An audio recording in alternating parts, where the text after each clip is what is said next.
Friends, you all are very very welcome. बेटा आज अपन लोग जैसे कि आप हेडिंग देख पा रहे हो, पैकिंग एफिशिएंसी। सॉलिड स्टेट के अंदर अपन लोग पैकिंग एफिशिएंसी को डिस्कस करने वाले हैं कि पैकिंग एफिशिएंसी क्या होती है। तो अपन इसके लिए बात करें, क्या कहते हैं, it is the total space of volume which is occupied by constant particle is known as packing efficiency. Simply कहें तो अपन के टोटल वॉल्यूम जो है आपके पास, उसमें से कितना ऐसा वॉल्यूम है जो कांस्टेंट पार्टिकल्स ने ऑक्यूपाई किया हुआ है। तो वो चीज़ निकालना अपन लोग सीखेंगे। जो वेरियस टाइप के आपके पास यूनिट सेल्स हैं उनके लिए अपन ये बात करेंगे, ठीक है। तो अपन इसका फॉर्मूला अगर अपन देखें तो अपन बोलेंगे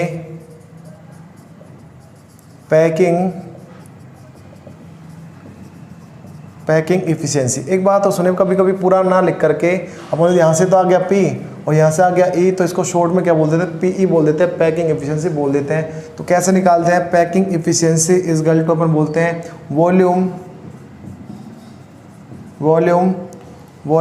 विच इज वॉल्यूम, ऐसे बोलो, volume occupied by constituent particles, ठीक है बेटा, upon total volume of unit cell multiply by अपन करेंगे 100, ठीक है।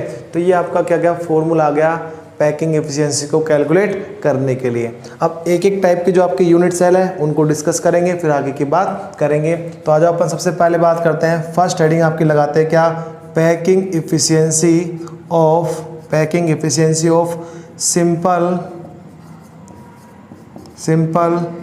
Unit cell. Packing efficiency of simple unit cell, तो वो क्या होता है, देखो सिंपल यूनिट सेल की पैकिंग एफिशिएंसी को समझने के लिए बच्चों अपन कंसिडर करेंगे किसके बारे में, ऐसी सिंपल यूनिट सेल के बारे में। तो सिंपल यूनिट सेल के लिए ऐसे बोला जाता है क्या कि सिंपल यूनिट सेल में कांस्टेंट पार्टिकल्स अरेंज होते हैं एट ईच कॉर्नर्स। तो अपन बोलते हैं, इसमें ऐसे बोलते हैं, in a simple unit cell constant particles are arranged at each corners, सभी कोनों पे होते हैं। तो अपन बनाएं तो देखो बच्चों एक बात सुना, अपन जनरली जब बनाते हैं ऐसी यूनिट सेल तो कुछ ऐसा आप लोग बनाते हो, सही है भाई, ऐसा कुछ आप लोग बनाते हो। कैसे, ये कांस्टेंट छोटे छोटे पार्टिकल आपने दिखा दिए, सही है। तो ये बात हो गई क्लियर आपकी। लेकिन आप ध्यान रखें, कभी भी एक्चुअलिटी ये नहीं होती। आप ऐसे मानो कि कांस्टेंट पार्टिकल्स के सेंटर्स को दिखा रहे हो, ऐसे बॉन्ड नाम की कोई चीज़ दिखती नहीं है, ऐसे वो इमेजिनरी लाइन होती है, तो उनको अपन बता देते हैं।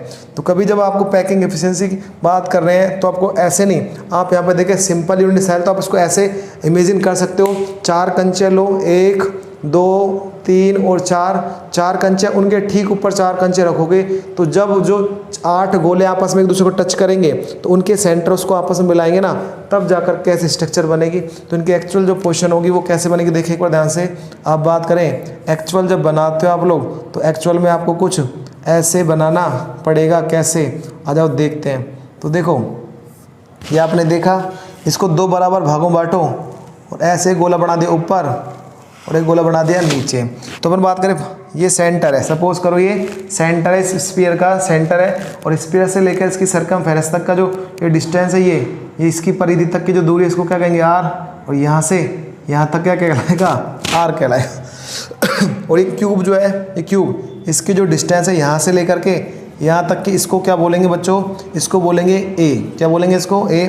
और ये डिस्टेंस देख पा रहे हो आप लोग, ये वाली डिस्टेंस यहाँ से लेकर के और यहाँ तक की जो डिस्टेंस है, ये भी क्या बोली जाएगी बताओ, A। और ये वाली डिस्टेंस ये भी क्या बोली जाएगी, A। तो ये जो डायग्राम बना है आपका, ये क्या बना है, ये डायग्राम बना है सिंपल यूनिट सेल का, ऐसी टाइप की यूनिट सेल का आपका डायग्राम मेंटेन हो चुका है। अब अपन बात करेंगे किसके लिए, अब अपन बात करेंगे इसकी पैकिंग एफिशिएंसी के लिए। तो एक सिंपल सा मैं आपको स्टेप बता रहा हूँ, क्योंकि अगर आपको ये वाला क्लियर हो गया तो आगे की जो पैकिंग एफिशिएंसी निकालोगे वो आसानी से निकलते जाएंगे, ठीक है। तो अपन कहते हैं, देखो क्या कह रहे हैं, अपन कुछ बातें लिखेंगे, साफ साफ देखते जाना और फिर बात करते चलेंगे अपन लोग। कैसे, अपन कहते हैं number of constant particles in SC simple unit cell, तो कितना माना जाता है बताओ बच्चों, एक। कितना माना जाता है, एक माना जाता है कांस्टेंट पार्टिकल। एक बात और कि यहाँ पे अपन है कांस्टेंट पार्टिकल क्या, स्फीयर लाइक है, गोलाकार है, तो गोले का जो वॉल्यूम होगा अपन बोलते हैं वॉल्यूम। इधर देख लें, volume of sphere,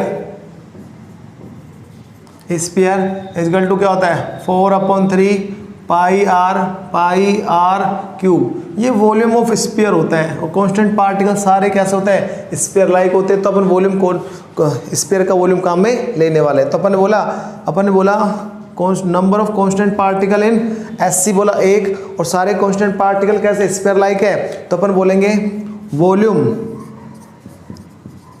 volume occupied by constant, या फिर कह दो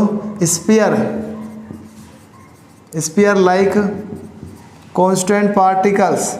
तो अपन फिर इसके लिए क्या बोलेंगे, इक्वल टू आएगा, क्योंकि कांस्टेंट पार्टिकल तो एक है, स्फीयर का वॉल्यूम क्या होता है 4/3 pi R cube. Equation number अपन ने क्या दे दिया, इसको एक दे दिया बेटा, ठीक है। और अब दूसरी बात करते हैं अपन लोग। दूसरी बात क्या करेंगे, if unit cell is a cube. अपन कह रहे हैं if unit cell is a cube, then अपन बात करें then volume of cube equal to क्या होगा, ए क्यूब का वॉल्यूम तो ए क्यूब ही आता है, ठीक है। तो अपन यहाँ पे बात करते हैं क्या, अपन यहाँ पे बोल रहे हैं कि ए का भाई क्यूब का जो यूनिट सेल है क्यूब है, क्यूब का वॉल्यूम क्या होता है, ए क्यूब होता है। यहाँ पे अपन बात करेंगे, लेकिन अपन आर जो है वो आपका कटेगा नहीं, तो अपन क्या करेंगे, ए में और आर में रिलेशन निकालेंगे। रिलेशन निकालने के लिए अपन डायग्राम को देखोगे, बताओ जल्दी से, इसको देखने से पता चल पा रहा है कि जो आपका ए है ना वो किसके इक्वल है, 2r के है। तो अपन बोलेंगे from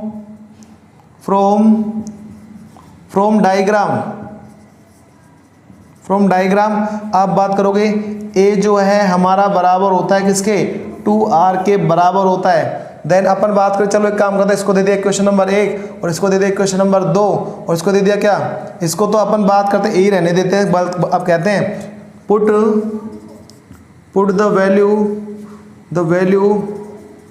value of A in equation 2।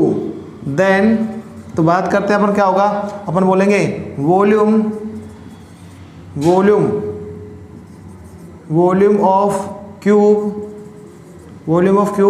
Equal to क्या होगा, अपन बोलेंगे ए का क्यूब है ना, कि क्या करना पड़ेगा, 2r का क्यूब, क्या करना पड़ेगा, 2r का क्यूब करना पड़ेगा। तो देन बच्चों अपन क्या करेंगे, इसको करके देख लो। अपन इसको ऐसे लिख सकते हैं 2 गुणा 2 और कैसे लिख सकते हैं r गुणा r। तो इसका रिजल्ट आपके पास क्या आ गया, 2 दूनी 4 4 दूनी 8 8r, एक मिनट, 2 दूनी 4 4 दूनी 8 8r क्यूब आ गया। सही है, 8r क्यूब आ गया। चलो ठीक है, इसको दे दिया अपन लोगों ने क्या, इक्वेशन नंबर आपका 3। ठीक है, आगे बात करते हैं। अपन क्या करें, अपन कह रहे हैं packing efficiency of SC equal to, अपन बोलेंगे क्या, बोलेंगे वॉल्यूम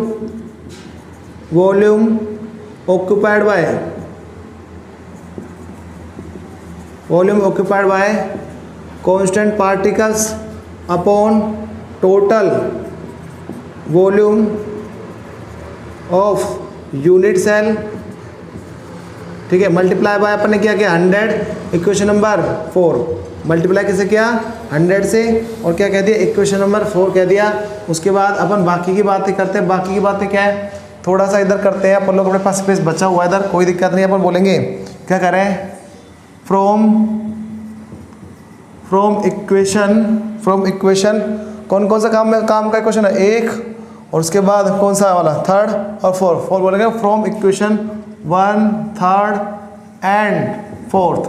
तो क्या होगा, क्या कहेंगे, packing efficiency of SC equal to, अपन बात करें volume occupied by constant particle, तो कितना आ रहा है बताओ जल्दी से आप पास में। Volume occupied by constant particle अपन बोलेंगे 1 × 4/3 इंटू पाई को क्या बोल सकते हैं 22/7 इंटू क्या r cube, into R cube, और volume, total volume of unit cell वो कितना लिखना पड़ेगा 8, तो आपने लिखा बटे 8r क्यूब, और मल्टीप्लाई किसे किया 100 से, देखते हैं r क्यूब से आपका r क्यूब गया कट, ठीक है, 4 एकम 4, 4 दूनी 8, 2 एकम 2 और 11 आ गया। तो देखा अपन लोगों ने, कहते हैं packing efficiency of SC is equal to, क्या बचा मेरे पास ऊपर 1100 बच गया, और नीचे क्या बच गया 21, क्या बच गया 21 बच गया बच्चों। तो अपन बात करते हैं, इसको डिवाइड करते हैं तो आपके पास कितना आ जाता है 52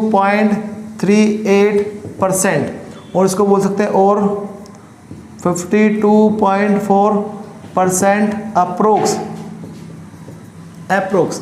तो इस तरीके से आपकी पैकिंग इफिशियंसी आ जाती है कितना, packing efficiency of SC is equal to 52.4%, ठीक है। इस तरीके से आपने क्या निकाल लिया बेटा, आपका पैकिंग एफिशिएंसी निकाल चुका है किसकी, सिंपल यूनिट सेल की। तो बेटा ये लेक्चर कैसा लगा आपको कमेंट करके बताएं, अच्छा लगा तो शेयर कर दे, चैनल को सब्सक्राइब कर दे बेटा, ठीक है। नेक्स्ट इसका जो पोर्शन है पैकिंग एफिशिएंसी ऑफ FCC वो अगले लेक्चर में डालेंगे बेटा, ठीक है। Thank you.